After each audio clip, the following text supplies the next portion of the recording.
forces can be balanced and then can be unbalanced. If they're balanced, there will be no acceleration. The object is not going to accelerate. Just like if you have a paper plane suspended between two fans that are blowing the same force. It's going to be suspended. And if they're balanced, the net force on the plane, on the paper plane, would be 0. Unbalanced forces, however, the net force would not be 0, and you would have acceleration because the object's going to move, it's going to speed up. Okay, so now if we look at the first force is gravity, and the gravitational force, there's a universal gravitational force called big G, and then we have the acceleration due to gravity, which is lowercase g. So the acceleration due to gravity is how much an object will speed up as it's falling toward the Earth. So the first second, it's going to go 9.8 meters per second. Second, it's twice that. Third second, 3 times. It is speeding up as it's going down.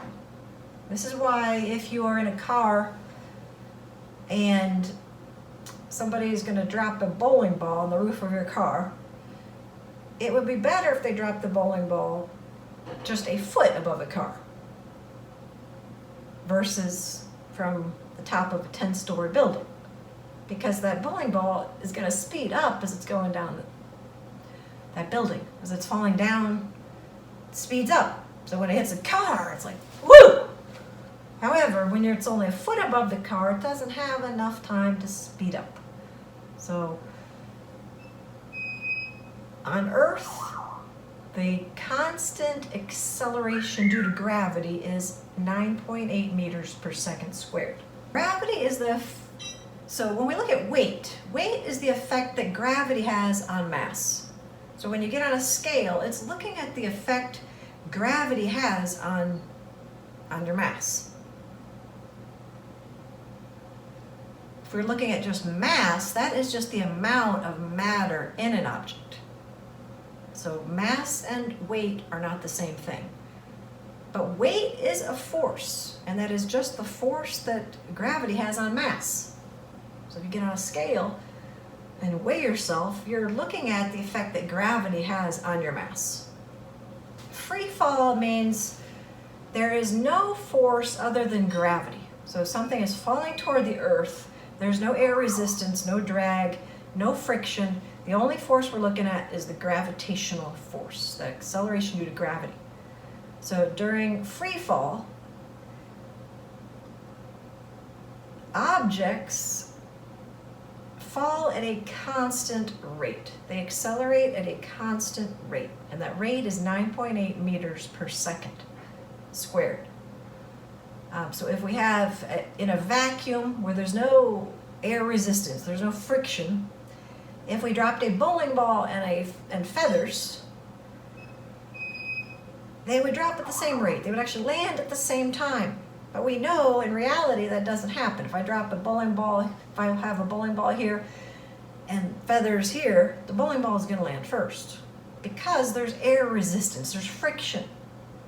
Without the friction, they would drop at the same time. They land at the same time because there's a constant. There's that constant acceleration of gravity due to gravity. That's 9.8 meters per second squared. The gravity is really the force of attraction between two objects. And usually when we refer to gravity, we're talking about the Earth being one of those objects. Since the Earth is so massive, it has such a powerful, powerful gravitational force. And that is why things fall to the Earth, because it has a strong gravitational attraction in comparison to the other object. So even if it's something large as a car, compared to the Earth, a car is not very large. So the car is going to be pulled toward the Earth. But gravity is really dependent on two things. that force between two objects. It depends on the mass of the object. So the more mass, the more gravitational force. This is why the Earth has a strong gravitational force, because it's so massive. The distance also affects the gravitational force. The farther apart the objects are, the less gravitational attraction. The closer they are, the stronger the gravitational attraction. If we look at the Earth, the weight of the Earth is 5.972 times 10 to the 24th kilogram. Massive. So this is scientific notation, remember.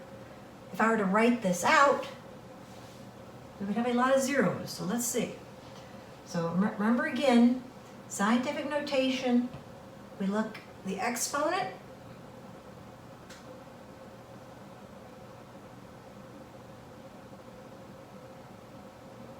greater than 1. So we're going to move the decimal to the right. The Earth is. So you can imagine the gravitational powerhouse that it is, that has on other objects.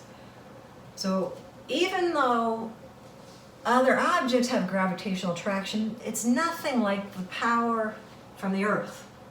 So that's why things are pulled toward the Earth and not the other way around. All right, so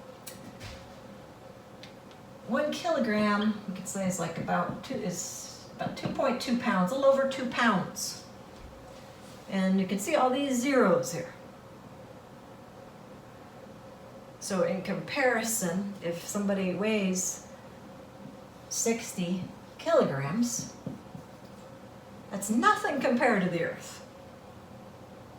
So the Earth's powerful gravitational field is going to pull in the person. That's why we're standing on the Earth.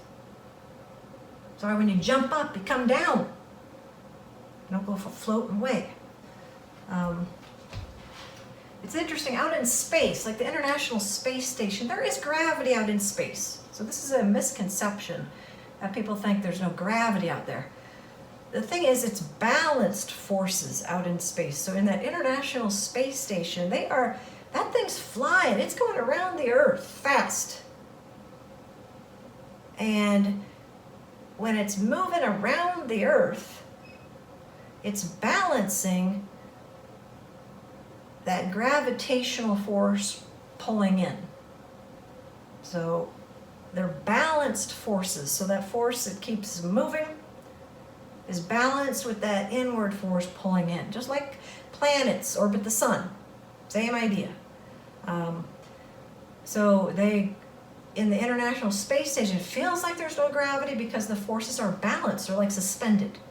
However, there is gravity there. It's present. It's just not felt because you have the balanced forces.